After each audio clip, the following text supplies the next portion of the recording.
Jean-Christophe Lagarde, bonjour. Bonjour. Vous êtes président de l'UDI, député UDI Agir et Indépendant de Seine-Saint-Denis. Les cheminots ont commencé hier soir une grève massive à la SNCF. Est-ce qu'elle est justifiée pour vous, cette grève ? Je ne le crois pas et je pense que c'est même la grève la plus politique qu'on ait rencontrée depuis plusieurs années. Pourquoi je ne pense pas qu'elle soit justifiée ? En réalité, rien ne change pour les cheminots d'aujourd'hui. Et le changement de statut dont on parle tant, c'est pour les cheminots de demain, pour ne pas dire d'après-demain. Donc c'est une réforme très progressive. On a commencé à agiter, comme d'habitude, c'est l'habitude de la CGT, tous les épouvantails possibles, privatisation, il n'y a aucune privatisation, attaque contre le service public, il n'y en a pas, ce sont les régions qui vont choisir quel est le service public rendu, par exemple, sur les trains du quotidien.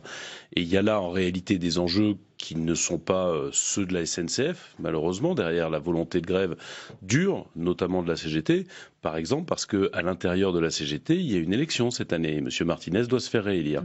Et que sans la CGT des cheminots, il ne peut pas se faire réélire. Donc vous défendez finalement le gouvernement dans cette affaire et cette réforme. Pourtant, vous étiez plus ou moins opposé à l'ouverture à la concurrence. Vous avez un peu changé d'avis sur cette question ? Je n'ai pas changé d'avis, simplement je fais avec la loi telle qu'elle est. François Hollande a décidé d'ouvrir la concurrence, d'accepter au niveau européen d'ouvrir la concurrence sur les chemins de fer.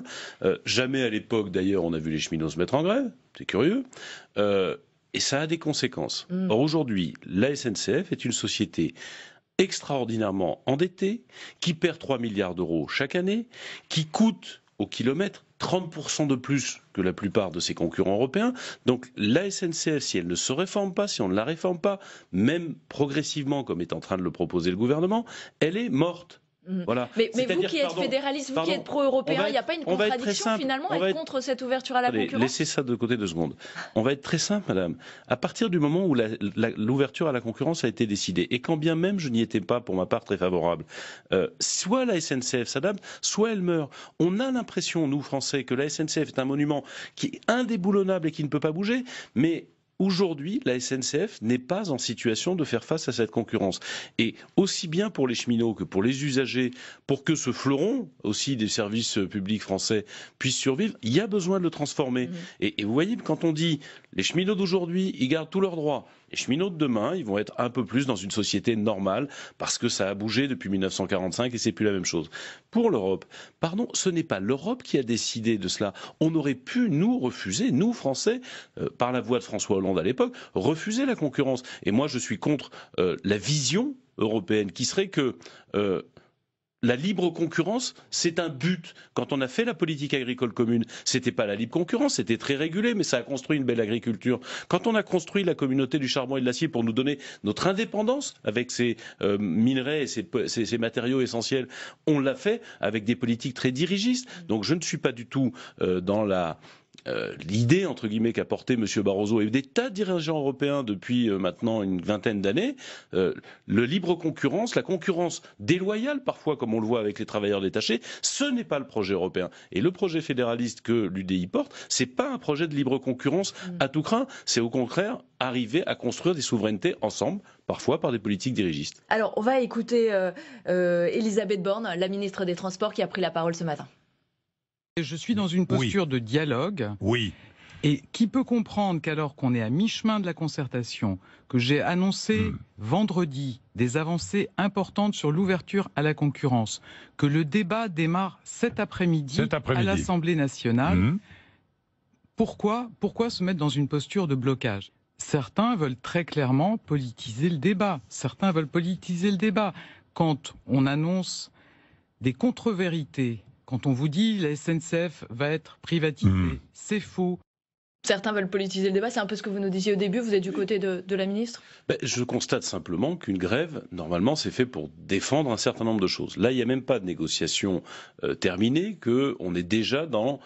on fait une grève pendant 3 mois, très dure, puis on s'arrête 2 jours de travailler, puis en fait on met le bazar dans l'entreprise les 3 jours suivants, parce que les 2 jours d'arrêt de travail, le temps que l'entreprise se remette en route, mais on perd pas tous les salaires. Bref, il y a une volonté, je le dis clairement, en tout cas de la CGT, je ne l'ai pas perçu chez d'autres syndicats, il y a une volonté de la CGT de dire on va profiter du bastion qu'est la SNCF pour la CGT, du point le plus dur, pour essayer d'en faire en fait une opposition globale à la politique de réforme du gouvernement, politique qui a été décidée par les Français il y a moins d'un an. Et grosso modo, ce que vise la CGT en réalité, au-delà de la réélection de M. Martinez, qui est sans doute en jeu derrière tout ça, c'est s'ils parviennent à créer une grève générale. Ils rêvent d'un nouveau 68, comme ils le disent eux-mêmes, de la convergence des luttes, comme ils disent. En réalité, le but du jeu, c'est de simplement mettre fin au mandat d'Emmanuel Macron. Parce que s'il recule sur la SNCF, s'il laisse mourir... C'est la fin des réformes ? S'il laisse mourir cette entreprise, il ne pourra plus en faire une seule. On va écouter justement Philippe Martinez, le leader de la CGT, qui s'exprime sur des craintes de privatisation de la SNCF. Nous avons connu d'autres ministres en d'autres temps, d'autres PDG en d'autres temps qui juraient la main sur le cœur qu'avec eux, il n'y aurait pas de privatisation. Le problème, c'est qu'il reste encore 4 ans, peut-être moins. Et ceux qui viennent derrière, ils disent ça ne m'engage pas la parole de mon prédécesseur. Vous voyez ce que je veux dire ? D'ailleurs, des fois, ils sont capables de mentir honteusement, puisque ils nous disent aujourd'hui que l'ouverture à la concurrence, c'est pas eux, c'était ceux d'avant. Mais qui était ministre de l'économie avec ceux d'avant ? Monsieur Macron, je crois. L'ouverture à la concurrence, c'est pas un premier pas vers une privatisation de la SNCF ? Je vous ai dit ce que je pensais de l'ouverture à la concurrence. Pour moi, elle n'était pas indispensable. Le drame de la SNCF aujourd'hui, au-delà du fait que son organisation, de statut d'entreprise publique, enfin d'établissement public, le statut des cheminots qui fige l'organisation de l'entreprise de façon excessive, le sous-investissement dans les infrastructures, ont créé de mauvaises conditions dans lesquelles cette entreprise qui est très chère au cœur de tous les Français est aujourd'hui en grande difficulté. On ajoute la mise en concurrence. Je suis bien d'accord qu'il aurait mieux valu l'éviter, mais à ce moment-là, M. Martinez, on n'entendait pas. À ce moment-là, M. Martinez, il n'était pas là. Pardon, c'était à ce moment-là qu'il fallait lutter éventuellement contre le gouvernement de François Hollande et François Hollande lui-même. Maintenant que c'est la règle, il faut s'adapter à la règle. Et pardon, on voit encore le mensonge. Ah oui, alors c'est vrai, il n'y a pas de privatisation maintenant, mais vous imaginez peut-être un jour, donc on va faire une grève, parce que si jamais il y a quelqu'un qui, dans 4 ans, veut privatiser... Enfin, pendant ce temps-là, il y a des gens qui, aujourd'hui, sont en train de perdre leur journée de travail, sont en train de se faire ponctionner sur leur salaire, qui ne bénéficient pas de la garantie de l'emploi, qui ne bénéficient pas d'un statut meilleur que celui des autres salariés, et qui risquent de perdre leur boulot, au moins leur journée de salaire, et pas qu'une fois, puisqu'on nous annonce des grèves à répétition, et pour certains même, leur travail tout court. Est-ce que vous voterez la loi, le projet de loi pour l'habilitation des ordonnances sur la SNCF ? A priori, oui. Je vais regarder évidemment le détail du texte parce qu'on est au début de la discussion. Je voudrais pas qu'il y ait des choses qui dénaturent. Et je trouve d'ailleurs que c'est une bonne chose que le gouvernement ait accepté que ce soit à l'Assemblée nationale qu'on discute des conditions de l'ouverture à la concurrence. Qu'est-ce que ça veut dire en un mot ?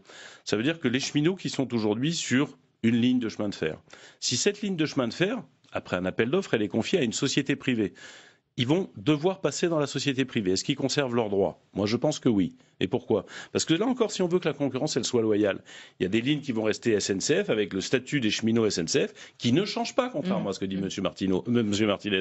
C'est dans 10 ans, 15 ans que ça pèsera. Et la nouvelle société qui arriverait avec des salariés ayant moins de statut protecteur et moins de privilèges par rapport aux salariés, elle serait trop avantagée. On déshabillerait la SNCF. Donc moi, je suis pour ce qu'on appelle la portabilité, c'est-à-dire le fait qu'un cheminot qui viendrait à rentrer dans une entreprise privée parce que la SNCF aurait perdu le marché de la ligne, il conserve son statut, sinon c'est très déséquilibré pour la SNCF et c'est de la concurrence déloyale.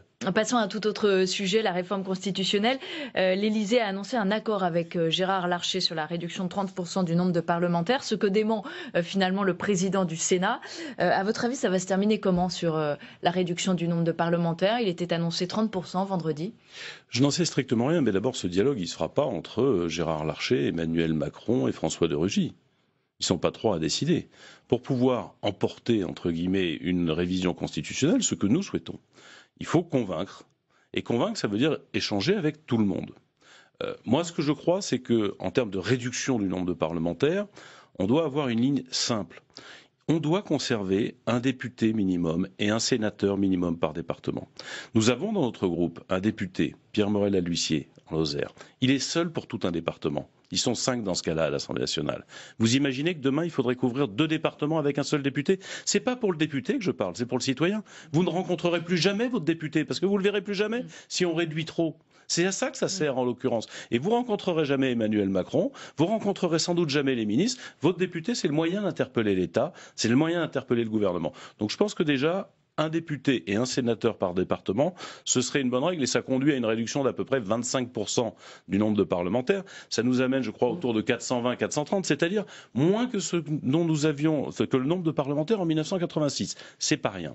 Deuxième chose, il y a le débat sur la proportionnelle. Ce débat sur la proportionnelle, soit il est vrai, et quand j'ai rencontré Édouard Philippe, le Premier ministre, il m'a semblé ouvert à la discussion constitutionnelle. Alors on parle d'une fourchette de 10 à 25%.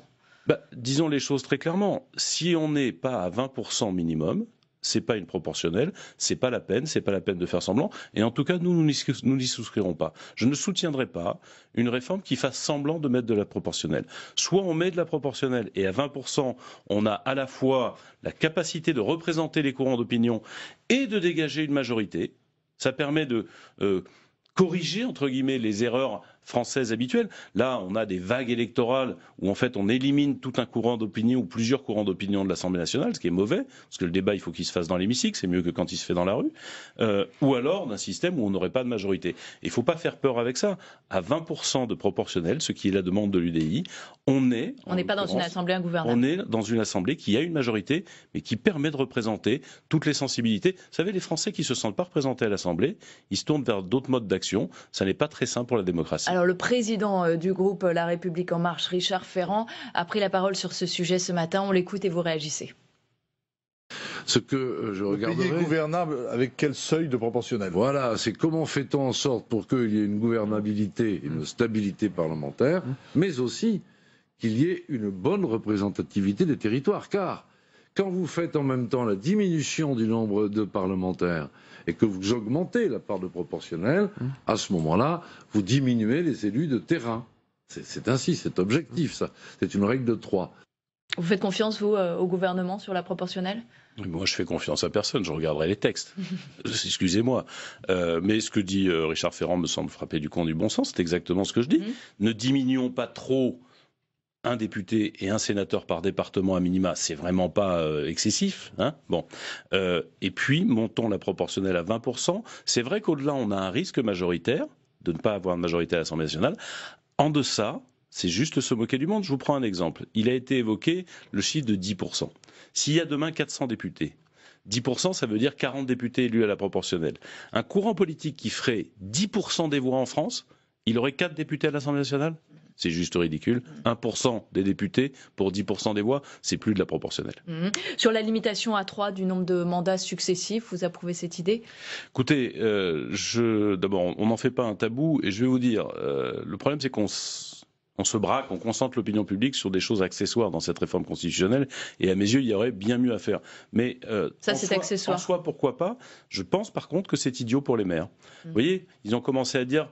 Pour les maires, en dessous de 3005, on va les laisser faire tous les mandats qu'ils veulent.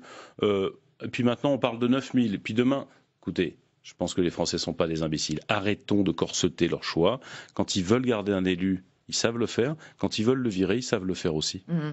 Vous venez d'être élu président de l'UDI. Vous avez mis en garde sur le fait qu'il ne fallait pas recommencer les mêmes erreurs. Est-ce que ça veut dire qu'il y aura un candidat UDI à la prochaine présidentielle? Est-ce que ça a été une de vos erreurs? Alors ça a été incontestablement une des erreurs parce que la division à l'intérieur de l'UDI à l'époque n'a pas permis d'avoir un candidat à l'élection présidentielle, et on est à 4 ans de l'élection présidentielle, pardonnez-moi, on ne va pas commencer maintenant des campagnes électorales. Je suis déjà assez effaré de voir que tout le monde commence les européennes qui sont dans 1 an et demi, 1 an et 3 mois, je trouve ça excessif. Mais il y a eu des erreurs commises, et ces erreurs, elles étaient notamment du fait de notre division.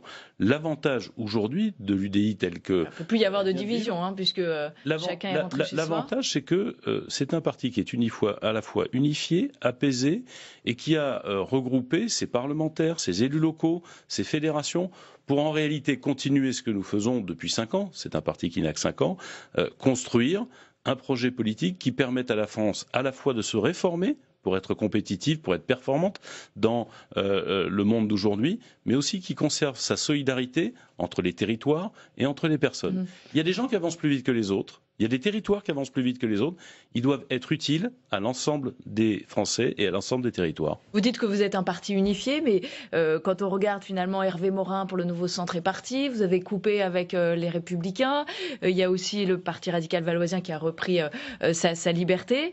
Est-ce que vous ne vous sentez pas un peu seul quand même ? Seul avec 50 parlementaires, quand les personnes que vous venez de citer en ont 2 ou 3 et par-ci ou là, non, pas vraiment.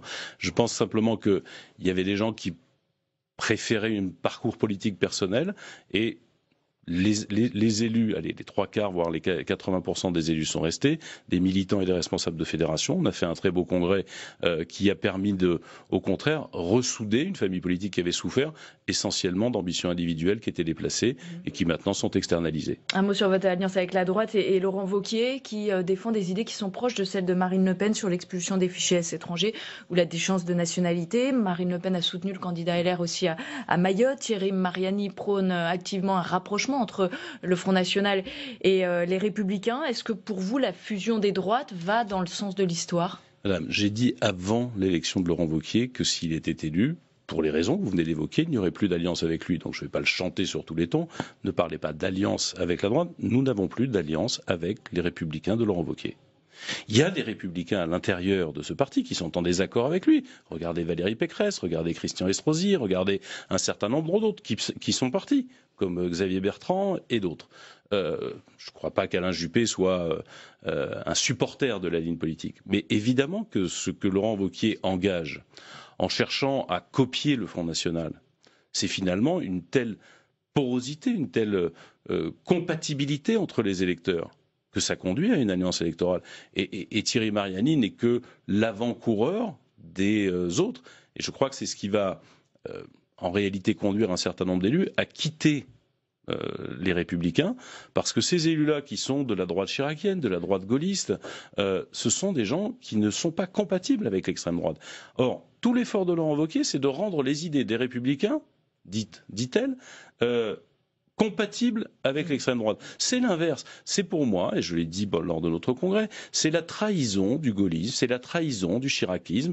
Et ça a commencé entre les 2 tours de la présidentielle, quand Laurent Wauquiez a dit clairement qu'il refusait de faire comme Jacques Chirac, de faire comme Nicolas Sarkozy, de combattre l'extrême droite, quoi qu'il arrive, en votant pour Emmanuel Macron. C'est la rupture qui est en train de se produire. Et c'est une des raisons pour lesquelles nous souhaitons incarner le centre et la droite de progrès. Cette droite qui s'est toujours démarquée de l'extrême droite et qui souhaite réellement qu'on puisse construire dans nos pays à la fois performance et solidarité. Merci Jean-Christophe Lagarde d'avoir été avec nous ce matin, président de l'UDI, député UDI Agir Indépendant de Seine-Saint-Denis. Merci à vous.